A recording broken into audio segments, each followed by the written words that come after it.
Gracias, señora presidenta. Señorías, tengo el honor de presentar la moción de censura y explicar los motivos que llevan a mi grupo parlamentario, Vox, a hacer uso de este instrumento. Instrumento contemplado en el artículo 113 de la Constitución y en los artículos 175 y 179 del Reglamento del Congreso de los Diputados. Se han realizado muchos juicios de valor sobre la moción que hoy presentamos y sus efectos. Por un lado, están las críticas de quienes se refieren al uso de una herramienta democrática como una operación de marketing. Luego están las de quienes afirman que refuerza la coalición socialcomunista y sostienen que España no está para mociones de censura. Y, por último, están las que aluden a que una moción solo tiene sentido si se obtienen los votos necesarios para cambiar el Gobierno. No es mi intención dedicar mucho tiempo a desmontar estos argumentos, puesto que ninguno de ellos se sostiene fuera de los espacios mediáticos y de las tertulias convenidas a determinados partidos políticos. Esta moción de censura, señorías, no es una operación de marketing. Es un deber nacional. Es un deber nacional que asumimos ante la inacción del resto de formaciones políticas que, por miedo o presos del cortoplacismo electoral, quieren llegar a Moncloa a lomos de la inercia que conlleva la ruina y la muerte del Gobierno de Pedro Sánchez y Pablo Iglesias.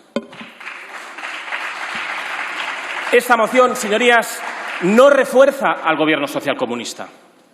En primer lugar, porque no requieren de una moción para ello. Ahí están los ofrecimientos de Ciudadanos para los presupuestos y la actitud pasiva del Partido Popular, aunque ya les aviso, porque parece que no se quieren dar cuenta. Sánchez, Iglesias, los separatistas y el partido de ETA, el Frente Popular, comparten una agenda de la que no se van a apartar. Y, en segundo lugar, porque esa agenda está forjada en torno a un objetivo y una necesidad común. El objetivo, construir mayorías alternativas al orden constitucional para poner fin a la monarquía parlamentaria y al Estado de Derecho. Y la necesidad, pervertir y malear las instituciones para protegerse de sus responsabilidades criminales y poder llevar a efecto su objetivo. Por tanto, señorías, no hay tal refuerzo y sí una necesidad imperiosa de utilizar todos los recursos a nuestro alcance. Todos los recursos para, en primer lugar, alertar de las intenciones antidemocráticas, evitar estas políticas gubernamentales de odio nacional y la ruina de millones de españoles. Y, por último, señorías, solo tiene sentido una moción de censura si están asegurados los votos para un cambio de gobierno. Sí y no. Sí, si lo único que nos mueve es la adquisición del poder. Y no para qué queremos el poder. Y no, rotundamente no, si el poder está en manos de personas y organizaciones políticas que han cooptado el poder ejecutivo, el poder judicial y el poder legislativo, con un único fin, que no es otro que convertir las instituciones en órganos transmisores e impositivos de una ideología totalitaria. Una ideología, por cierto, que conduce a la ruptura de la convivencia, a la catástrofe sanitaria y a la ruina y social económica de este país.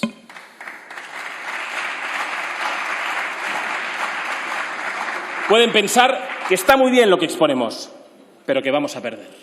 Y yo les anticipo que puede que perdamos, pero habremos dado testimonio de los motivos que hacen necesario convocar elecciones, señorías, y censurar a un Ejecutivo que nos ha conducido a la mayor desastre de nuestra historia reciente. Y créanme, más perderán los diputados que mañana tengan que explicar a los españoles su responsabilidad por la continuidad de este desastre.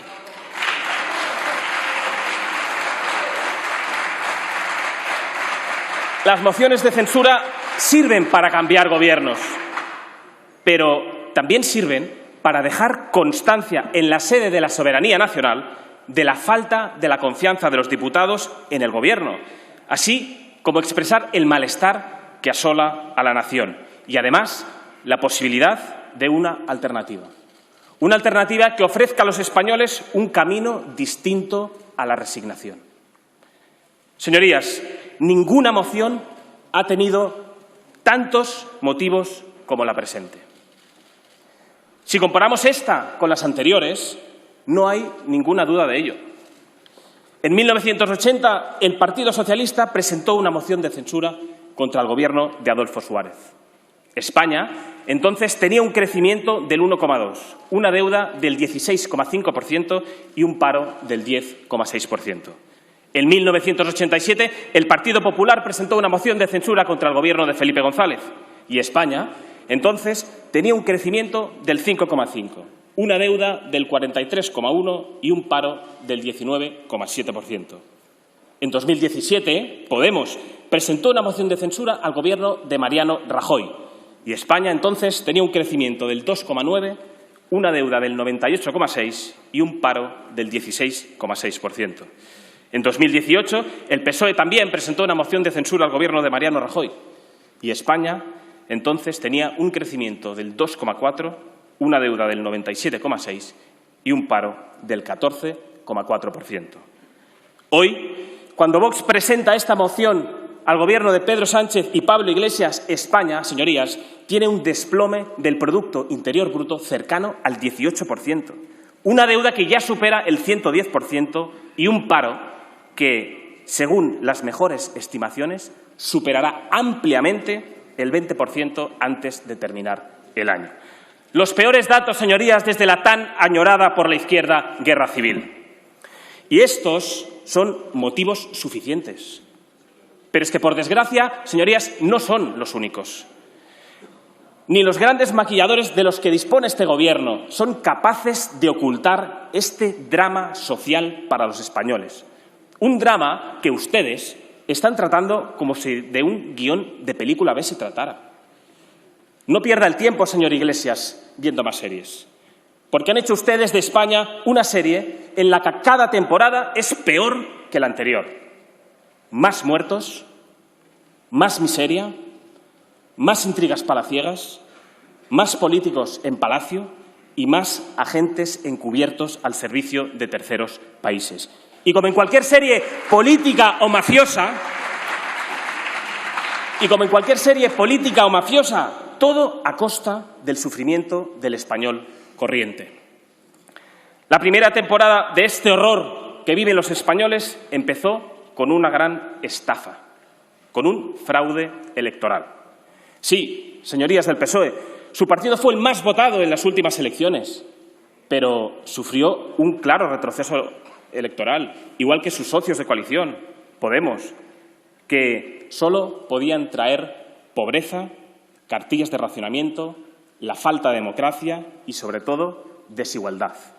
Y no soy yo quien se refiere así a su vicepresidente, ni ninguno de los presentes de los grupos parlamentarios. No, eso lo dijo el presidente del Gobierno en 2016. Y es quizás, señor Sánchez, la única vez que usted ha dicho la verdad. El Ejecutivo, señorías, que hoy censuramos es un gobierno ilegítimo. El señor Sánchez perpetró un gigantesco fraude mintiendo a los españoles, y no solo en lo relativo a Podemos. Les voy a leer algunas de sus palabras. Le estoy diciendo que con Bildu no vamos a pactar. Si quiere se lo digo 5 veces o 20 durante la entrevista.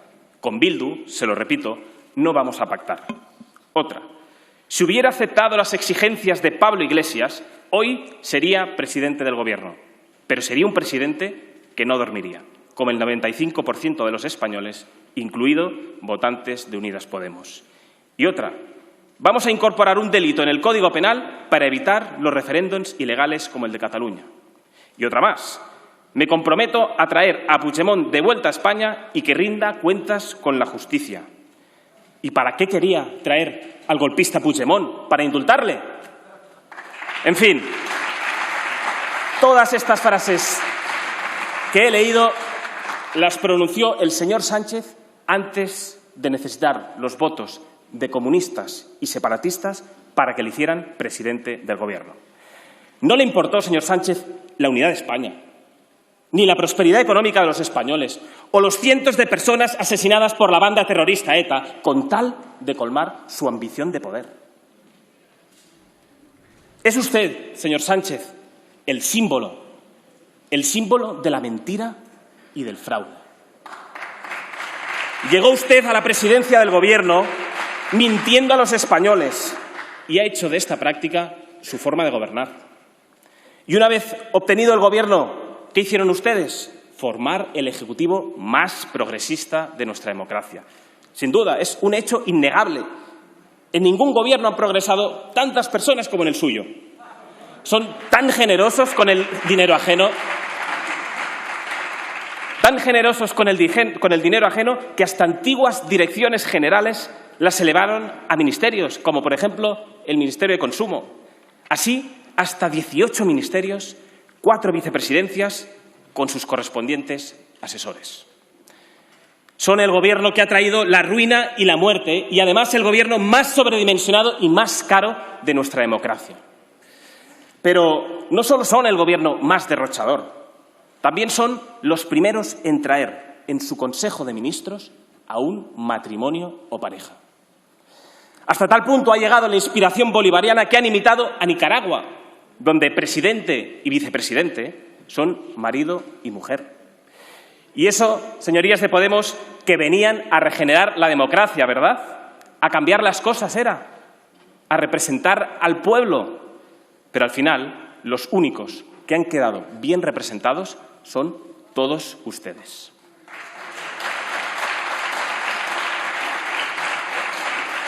Hoy, señorías, la gobernabilidad de España está en manos de quienes quieren acabar con la nación.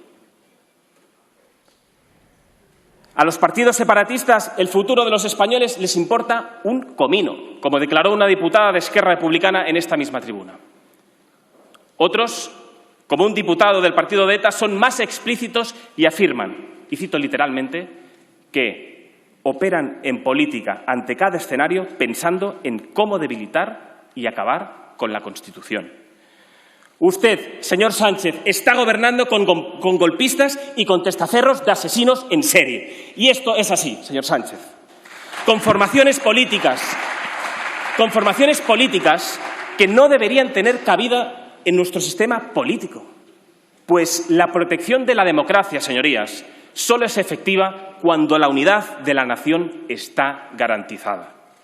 Y estos partidos responsables del golpe de Estado en Cataluña y herederos del terror ya han demostrado que su único objetivo es destruirla. Hace unas semanas, nuestro portavoz, Iván Espinosa Los Monteros, presentó un proyecto de ley para su ilegalización.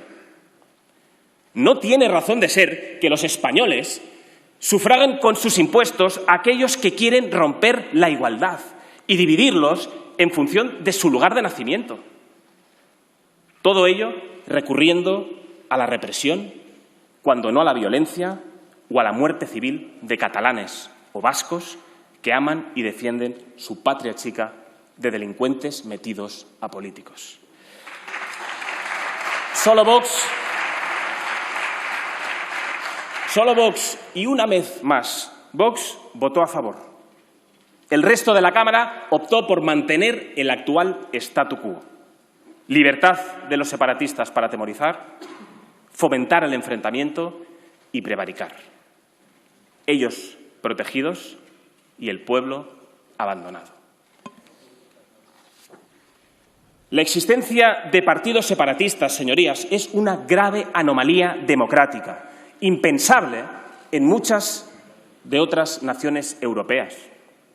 Pero aún es más grave que el presidente del Gobierno, que debe velar por los intereses de todos los españoles, haga política solo para contentarles. Porque de ellos, señor Sánchez, depende de que usted pueda dormir una noche más en Moncloa.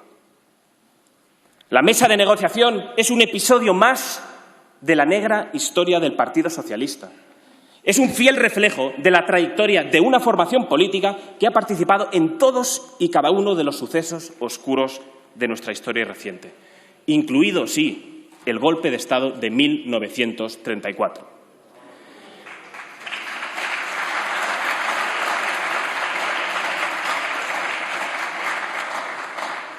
Les diría, señores del PSOE, que se han rendido ante los enemigos de la nación para acordar el desmantelamiento del Estado de Derecho y la liquidación de la separación de poderes. Pero, más que una rendición, parece que se trata de una convergencia de intereses en torno al poder. La reforma del delito de sedición a la carta de los golpistas presos es solo una muestra más de lo que ustedes están dispuestos a hacer. En menos de un año han pasado ustedes de afirmar, en palabras del señor Ábalos, que no procede en absoluto hablar de indultos, a manifestar el ministro de Justicia en sede parlamentaria, dirigiéndose a un diputado miembro de un partido que ha dado un golpe de Estado, que, y cito textualmente, los indultos, esos que a ustedes les preocupa porque les tocan, empezarán a tramitarse la semana que viene. Señor Campo, usted es el notario mayor del Reino de España y se está convirtiendo en el notario de los separatistas. ¿A cuántos votos para los presupuestos sale el indulto? Un notario del Reino debe velar por la ley y, en ningún caso, por la liquidación de los derechos y las libertades de todos los españoles.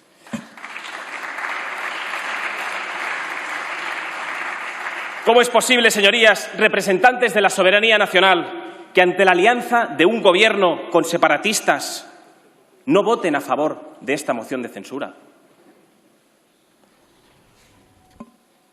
¿Dónde ha quedado, señor Edmundo Val, su compromiso con el orden constitucional? A usted le purgó el señor Sánchez como paso previo para la negociación con los separatistas. ¿Qué le ha llevado a negociar los presupuestos de un proceso que persigue la voladura constitucional? Y créame, señor Edmundo Val, se lo pregunto de corazón. Señorías, entre todas las mentiras de este Gobierno, una de las más graves es su alianza con Bildu, con el que destacados miembros de este Ejecutivo, incluido el presidente, prometieron no pactar jamás. Hoy, los representantes de ETA en las instituciones no son solo socios de este Gobierno, sino que reciben el pésame personal de Pedro Sánchez por el suicidio del terrorista Igor González Sola. Un terrorista que eligió quitarse la vida. Una elección que nunca, señor Sánchez, nunca tuvieron las víctimas de su actuación criminal. Nunca.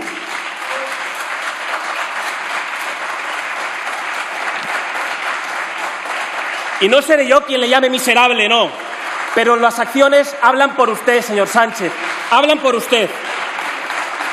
Es miserable tratar de reescribir la historia de nuestro país, señor Sánchez, y convertir a los terroristas en víctimas. Es miserable. Y les adelanto que no se lo vamos a permitir. No se lo vamos a permitir. No se lo vamos a permitir por la memoria de los más de 800 compatriotas que fueron asesinados por ser españoles y por los cientos de crímenes que aún siguen sin resolverse. Lamento recordar que hoy, en el País Vasco, no hay libertad. ETA no ha sido derrotada. ETA ha encontrado el amparo institucional del PNV, del PSOE y de la izquierda radical presente en este Gobierno, que permite, además, a sus cachorros perseguir, amenazar y agredir a todos aquellos que rechazan los dogmas separatistas. Y es una realidad, señorías. La campaña de las elecciones autonómicas ha sido una muestra más de lo que sufren cada día cientos de miles de vascos, en sus colegios, en los bares, en las plazas y, por supuesto, en todas y cada una de las instituciones públicas. Una realidad que ustedes ocultan a los españoles. Ocultan a los españoles mientras dedican miles y miles de fondos públicos, por ejemplo, a promocionar campañas ideológicas contra el racismo en Estados Unidos. Más les valdría darse una vuelta por los pueblos vascos y comprobar de verdad cómo el clima de odio y violencia hacia muchos vecinos y los cuerpos y fuerzas de seguridad del Estado sigue muy presente. Señorías, el veto de Sánchez a la visita de Felipe VI en Cataluña confirma nuestros peores pronósticos. Están decididos a acabar con la corona. Pero no se lo vamos a permitir. No vamos a tolerar que un puñado de traidores que juraron o prometieron lealtad al rey destruyan nuestro orden constitucional y manchen la imagen impecable de nuestro monarca. Solo esto, señorías, ya sería motivo más que suficiente para que cualquier diputado apoyara esta moción de censura. El problema, como en tantas otras cosas, es que ustedes viven de espaldas a los españoles. Mientras todos ustedes son aborrecidos por los ciudadanos, al rey Felipe VI le aplauden y le reconocen su trabajo en todos los rincones de nuestro país. O lo que es lo mismo, por cada desprecio de los traidores Sánchez e Iglesias, nuestro rey, habrá miles de españoles guardando nuestra corona y repitiendo, como hago yo aquí, viva Felipe VI, viva el rey de España.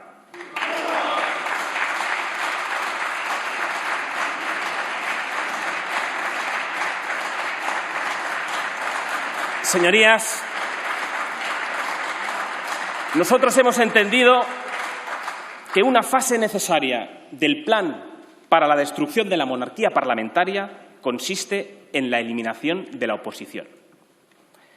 Hasta ahora habían acometido sin grandes obstáculos su expansión ideológica, ya que uno a uno de los partidos que se decían constitucionalistas han ido claudicando ante el rodillo totalitario en la calle, en los medios de comunicación y en las instituciones. Pero en su delirio ideológico pensaron que también podrían pasar por encima de la gente real, del español de a pie. Por eso, todos ustedes, sus encuestadores y sus tertulianos a sueldo, se escandalizaron cuando los españoles convirtieron a Vox en la tercera fuerza política de este país el pasado mes de noviembre. No contaban con que casi 4 millones de españoles confiaran en una formación política, no solo dispuesta a ser un muro de contención frente a sus pretensiones totalitarias, sino decidida a avanzar en la defensa de unas ideas, presentes en la calle, pero que ustedes daban por desaparecidas solo porque nadie las defendía en esta Cámara. Pues aquí estamos, señorías, aunque no les guste.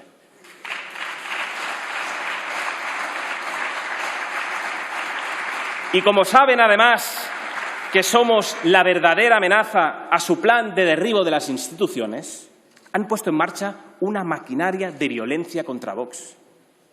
Una maquinaria de violencia contra sus representantes, sus simpatizantes.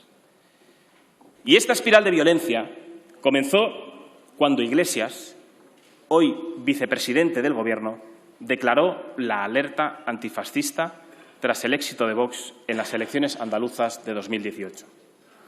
Desde entonces, los cachorros de la izquierda radical, siguiendo bien las instrucciones de su líder, han sido enviados a cada acto político, mesa informativa o sede de nuestro partido, atentando contra la libertad política y contra la integridad física de los miembros de Vox.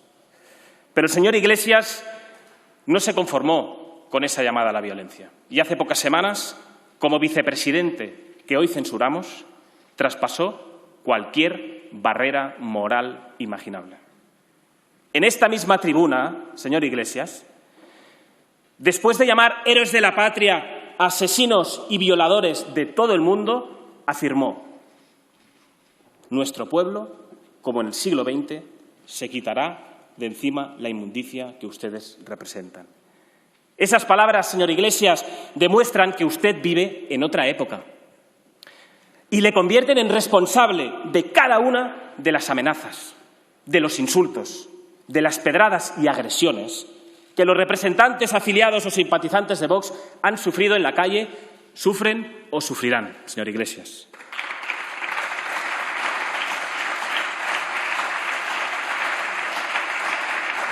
Españoles que, como usted o como yo, señor Iglesias, tienen derecho a pensar como quieran.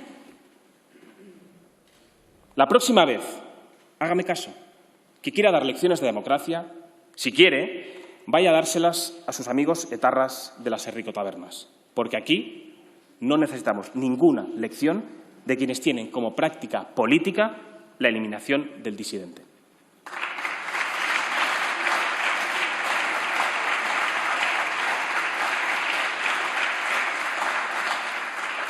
Como decía, en las pasadas elecciones del País Vasco y Galicia, ustedes trataron de silenciar a los votantes de Vox, acosando a sus asistentes en cada uno de los actos políticos, algo que también he sufrido yo en mis propias carnes en la ciudad de Barcelona.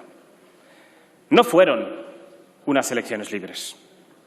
Y ni los gobiernos autonómicos ni el ministro de Interior quisieron mover un dedo para garantizar la libertad y la seguridad de los votantes. Y entonces fue cuando ustedes combinaron las dos cosas que mejor saben hacer: mentir y agredir. En un alarde, además, de desprecio, el señor Echenique dijo que la sangre de una representante de la soberanía nacional herida por una pedrada en Sestao era un montaje, señor Echenique. Era un montaje. Para que lo entiendan, nosotros no somos como ustedes.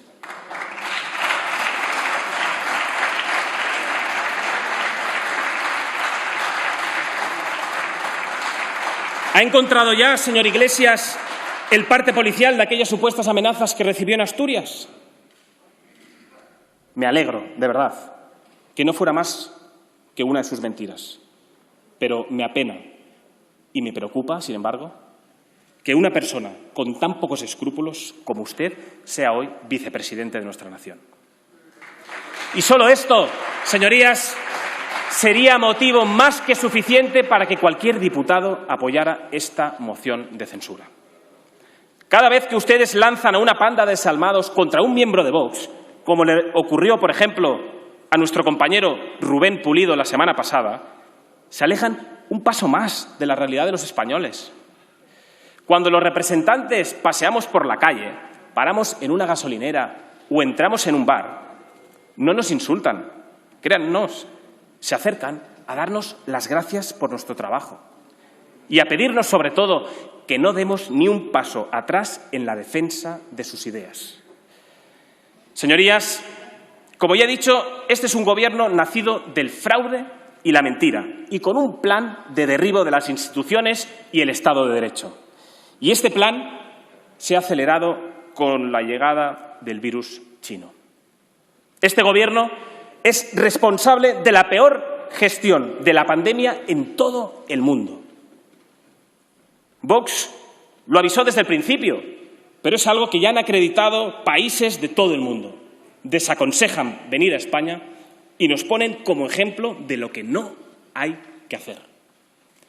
Desde que el coronavirus salió de China hasta hoy, todos ustedes han batido todos los récords posibles de desastre sanitario y económico.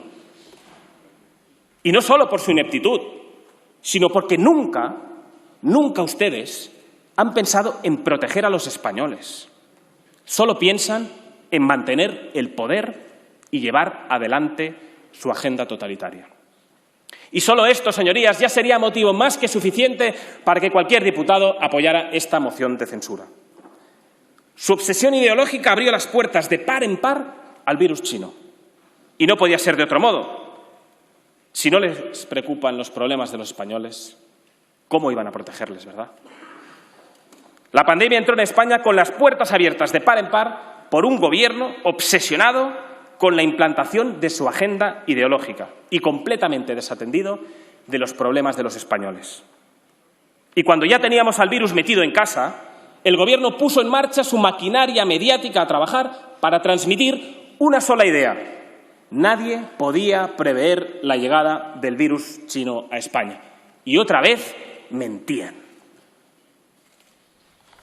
Ustedes habían recibido advertencias públicas de organismos internacionales, de instituciones nacionales como la policía y de partidos políticos como el nuestro sobre los riesgos y la llegada inminente del virus chino.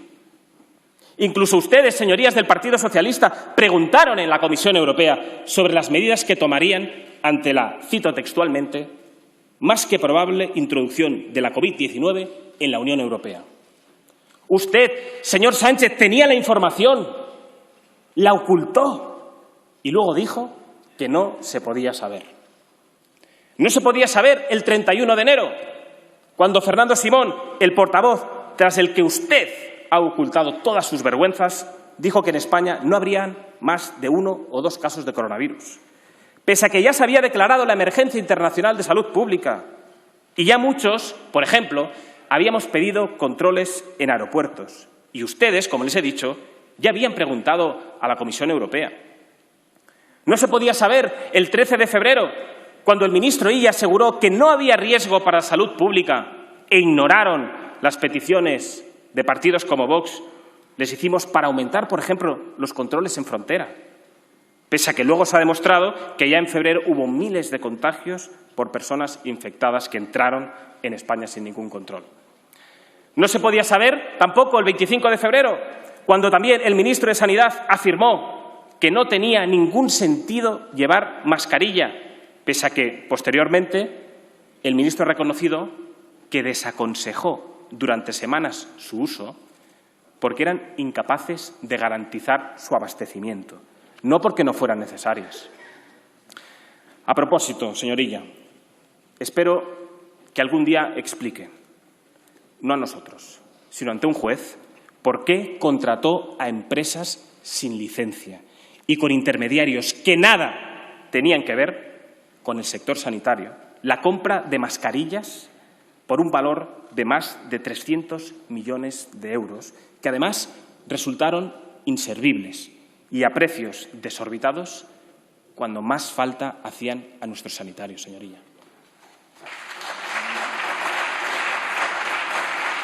Parece que tampoco se podía saber cuando el señor Echenique, portavoz de un partido de la coalición de gobierno, aseguró que, y cito textualmente, en el mundo real el coronavirus está absolutamente controlado.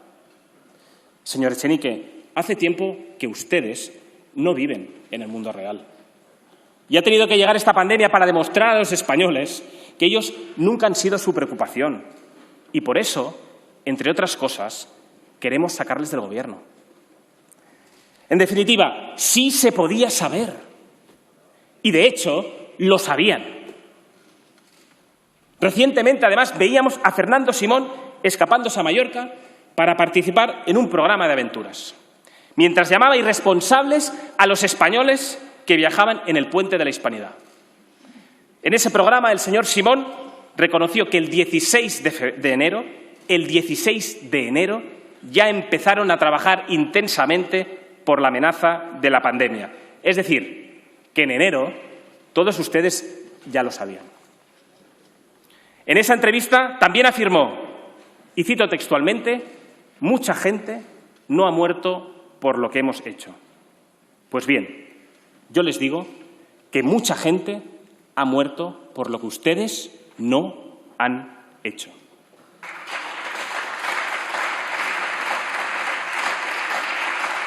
No hicieron nada a pesar de que tenían la información. Prueba de ello es que ustedes sí se protegieron con guantes morados en la manifestación del 8 de marzo. Un día, sí, rían, un día que a partir de ahora, señorías, nos recordará su engaño, su negligencia y su crimen. Prueba de ello es que ustedes sí se protegieron. La imagen de aquellos guantes morados en sus manos representaba a la perfección esta nueva izquierda, la que se protege a sí mismo en vez de proteger a los españoles. Y en eso se han empeñado durante todos estos meses. Y solo este motivo ya sería suficiente para censurarles. Porque, señor Sánchez, su gestión criminal al inicio de la pandemia no consistió solo en autorizar la manifestación del 8 de marzo. Es infame que teniendo la información sobre la llegada del virus a España, mintiera al conjunto de los españoles. Evitara dar la voz de alarma y no tomara las medidas oportunas para garantizar la salud de sus compatriotas, solo porque le interesaba, señor Sánchez, y le interesa promover sus delirios ideológicos. Los españoles fuimos ese fin de semana a partidos, a teatros, a actos políticos, a reuniones con amigos. Sí, pero porque ustedes eran los responsables de advertir y proteger y pensaron, una vez más, solo en sí mismos. ¿Y las consecuencias? 60.000 vidas perdidas. Por si fuera poco, gritó, y así está recogido en el diario de sesiones, «Viva el 8M», que es lo mismo que gritar «Viva el virus chino». ¿Cuántas personas se contagiaron ese día? ¿A cuántas personas condenaron a muerte ese día, señorías? Recordaremos siempre que su 8M condujo a la muerte de miles de españoles. Sabemos que usted no tiene intención de asumir responsabilidades políticas de su gestión criminal y fraudulenta. Sin embargo, los españoles sí saben que usted no conoce la compasión y que durante estos meses solo se ha preocupado en cargar sobre otros su propia responsabilidad. Cargó la responsabilidad de sus decisiones sanitarias sobre un comité de expertos imaginario. Se inventó un grupo de supuestos científicos a los que hacía caso para poder desentenderse de sus equivocaciones. Y recurrió a ellos cada vez que se presentaba frente a los españoles en sus intervenciones de «Aló, presidente», siempre retrasadas, interminables y vacías de contenido. Pero ya sabemos, señor Sánchez, que Redondo dispone y Sánchez asume. El falso comité de expertos es un fiel reflejo de todo lo que usted hace, como su tesis, como su libro o como su gobierno. Solo esto, señorías, ya sería motivo más que suficiente para que cualquier diputado apoyara esta moción de censura. Pero durante esta pandemia este Gobierno no solo se ha centrado en proteger su propia imagen. Además, ha aprovechado para avanzar en su agenda política de reversión del Estado de Derecho. Pues más que un drama que ha destrozado a familias enteras, este Gobierno ha visto en el virus chino una oportunidad.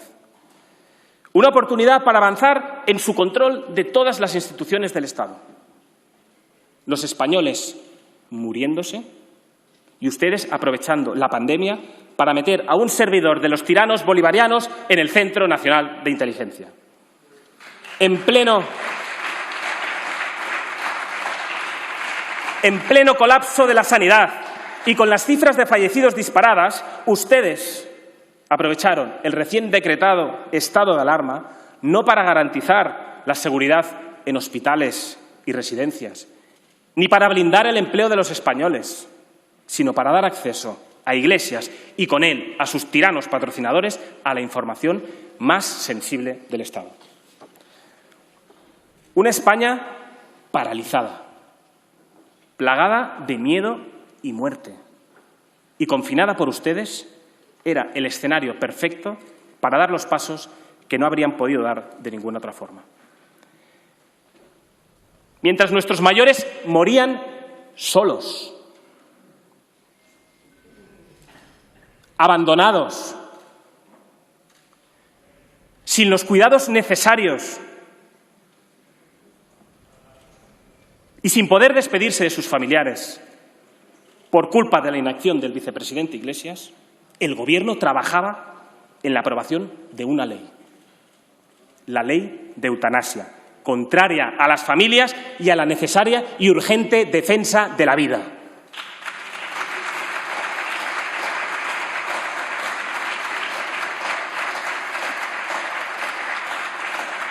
Por esta razón y por otras que ya detallamos en esta misma tribuna, nos opusimos a las continuas extensiones del estado de alarma, porque comprobamos una vez más que su objetivo no era proteger a los españoles, sino silenciar cualquier crítica, disidencia o reproche interno o externo y la mejor manera fue imponer un confinamiento y generar el caos social.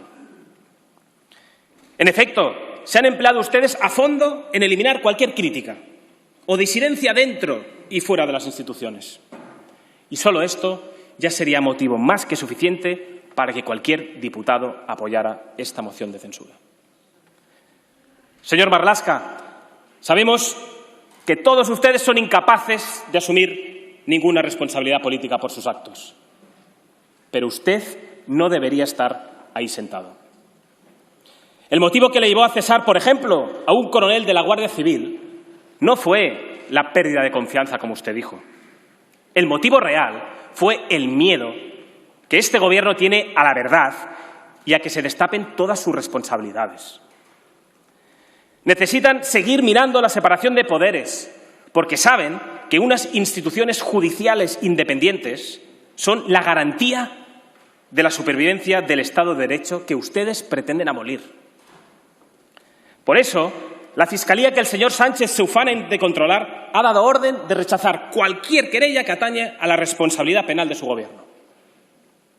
Nosotros vamos a defender la verdad y la justicia de forma inquebrantable ante los que, como ustedes, quieren fulminar la división de poderes.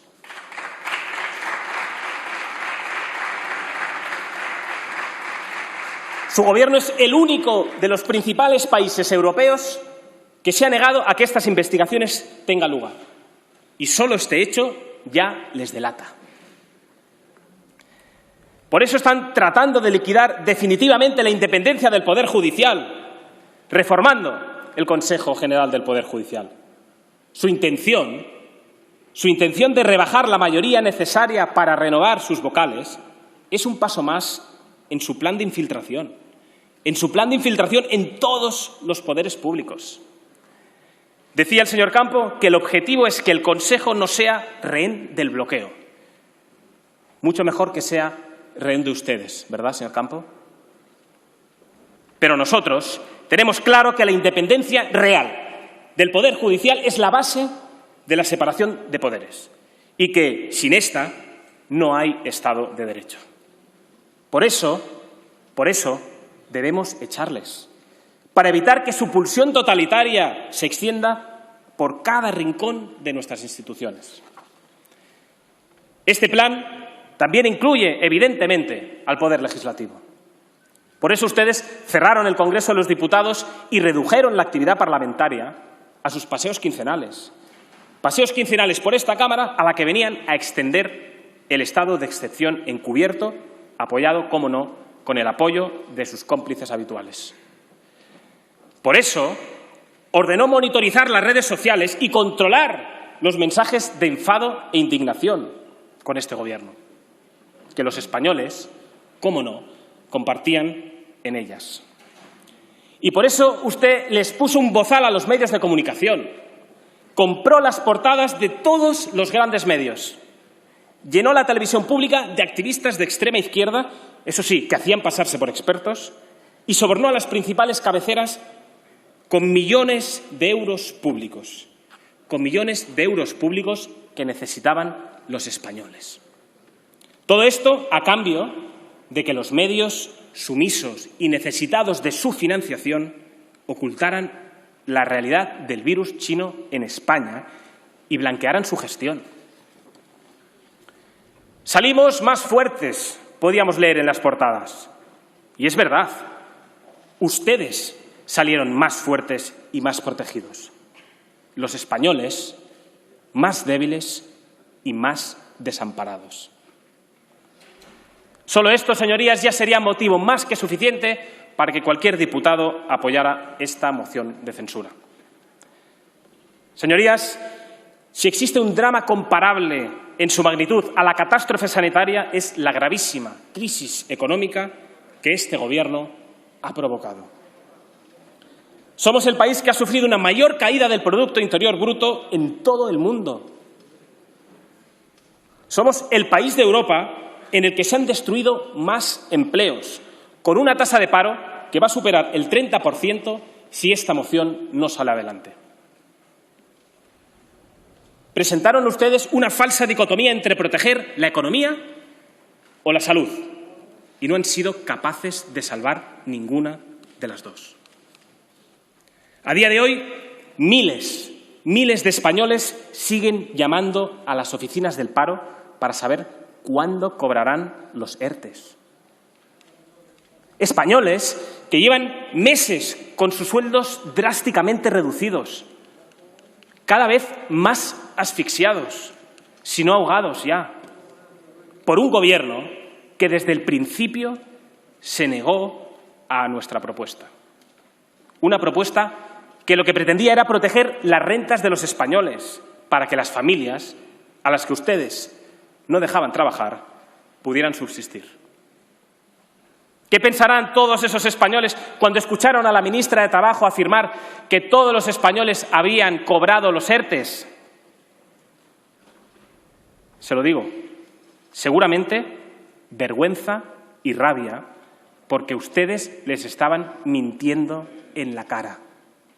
Les estaban mintiendo en la cara. Desde que se empezó a atisbar la crisis económica que traería esta pandemia, Vox propuso al Gobierno que el Estado se encargara del pago de todos los sueldos de trabajadores y autónomos durante 3 meses, de forma que pudieran llevar un sueldo a casa mientras ustedes no les permitían trabajar. Una medida que han aplicado muchos países de nuestro entorno. Por supuesto, una vez más, su sectarismo les cegó y ni se plantearon aplicar una propuesta de Vox, por sensata que fuera. Y ahora quien paga las consecuencias son todos los españoles. ¿Y qué propusieron ustedes como solución?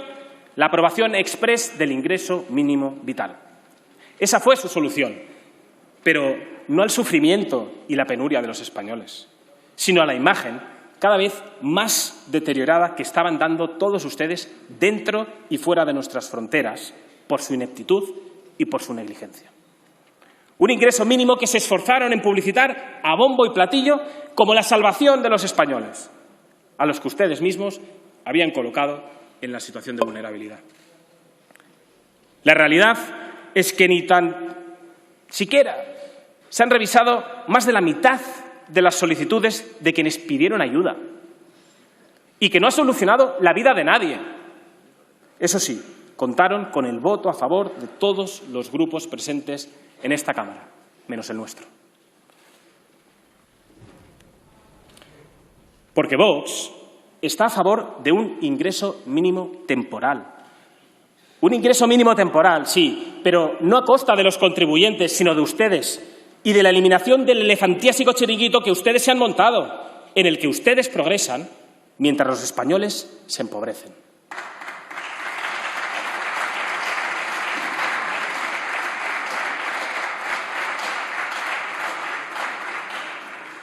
No hay dinero para los españoles, pero sí para su agenda internacional. Tan pronto como el señor Sánchez volvió de negociar el rescate de Europa, conocido como el Fondo de Reconstrucción Europeo, la ministra de Exteriores anunció que 1.700 millones de ese fondo ya estaban comprometidos a terceros países. 1.700 millones, señorías, que no verán nuestros sanitarios. 1.700 millones que no verán tampoco las pequeñas y medianas empresas que han visto cerrados sus negocios, ni las fuerzas y cuerpos de seguridad del Estado que afrontan desprotegidas la llegada masiva de inmigrantes ilegales. Simplemente se entregarán a gobiernos de terceros países.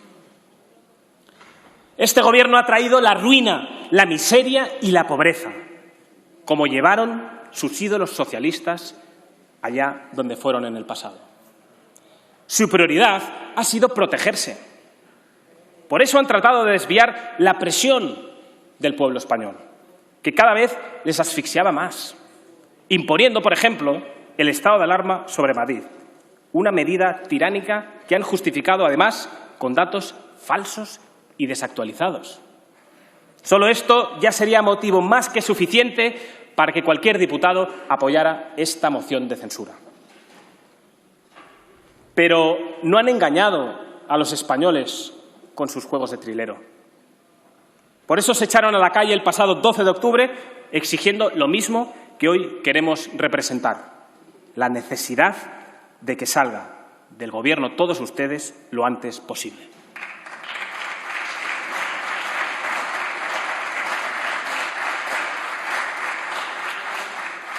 Viendo que todos ustedes estaban acorralados, se han afanado en que otros carguen con sus culpas, ya sea refugiándose en el caos competencial de las comunidades autónomas o pagando con el superávit de los ayuntamientos sus desfases presupuestarios. Porque, señora Montero, cuando usted aseguró como portavoz del Gobierno y ministra de Hacienda que la recuperación económica sería en forma de V, ¿a qué país se refería? Desde luego, a España no. Probablemente se referiría a China, el país desde el que se extendió esta pandemia y que, curiosamente, es el único Estado cuya economía ya está creciendo desde agosto, un 11,5%. Un régimen, el chino, que cerró sus fronteras internas para evitar la propagación del virus, pero que mantuvo operativos todos los vuelos al exterior, favoreciendo la expansión